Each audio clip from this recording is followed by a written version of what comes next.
The evolutionist scenario that life generated from non-living matter by chance is disproved by science today. In addition, there is no mechanism in nature to carry out the alleged process called evolution. There is no natural mechanism whereby a single cell can be transformed into a more complex living creature and then go on and become the ancestor of millions of different living species. Darwin proposed a single concept as his evolutionary mechanism: natural selection. The title of his book clearly reveals the importance he gave in this mechanism: the origin of species by means of natural selection.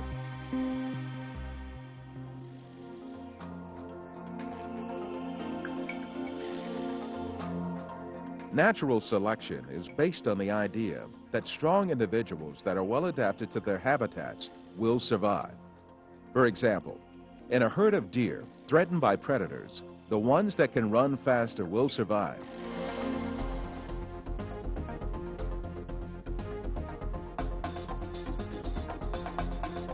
After a while, the herd will consist mostly of strong, swift individuals as the weaker and slower ones fall prey. However, this mechanism does not cause deer to evolve. It does not transform them into another species, for instance, horses. Natural selection only eliminates weak, disabled, and sick individuals and ensures the permanence and health of a particular species. It has no evolutionary power.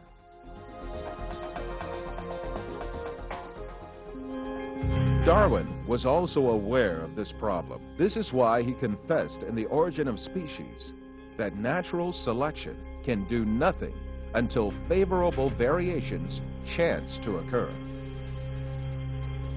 About the emergence of favorable traits, Darwin was deeply influenced by one of his contemporaries, the French biologist Lamarck. Lamarck thought that living things pass their acquired traits to future generations.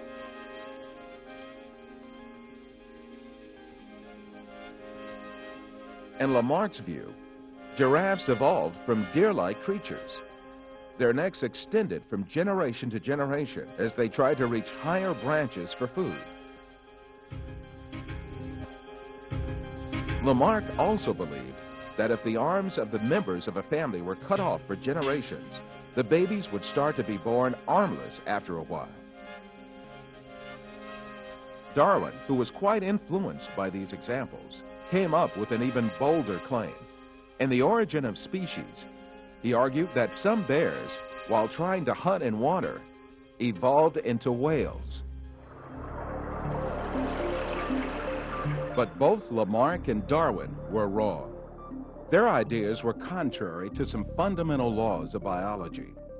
In their day, genetics, microbiology, or biochemistry did not exist at all as branches of science. The laws of inheritance were not known at all. Indeed, both Lamarck and Darwin thought that hereditary traits were transferred through the blood. Due to this primitive level of science at the time, the imaginary scenarios of the theory of evolution were not looked upon as odd at all. Darwin's theses had a great impact on the scientific circles of his day. However, Darwin was still distressed. In the chapter Difficulties on Theory, he wrote,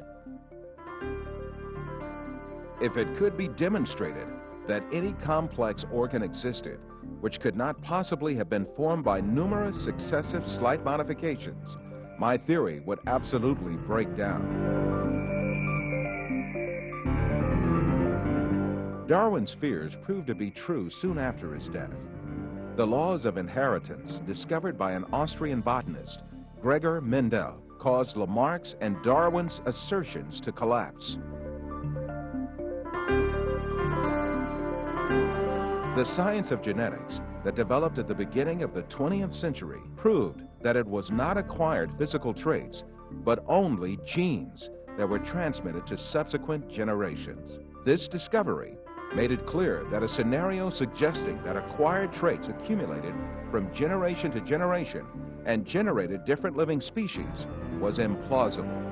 In other words, there were no inheritable variations for Darwin's proposed mechanism of natural selection to choose from. Subsequently, the theory of evolution as advanced by Darwin has been collapsed early in the 20th century. All the other efforts by evolutionists in the 20th century could do nothing but only confirm that natural selection had no evolutionary power. A famous evolutionist, the English paleontologist Colin Patterson, admitted this when he said, "No one has ever produced a species by mechanisms of natural selection. No one has ever got near it, and most of the current argument in neo-Darwinism is about this question."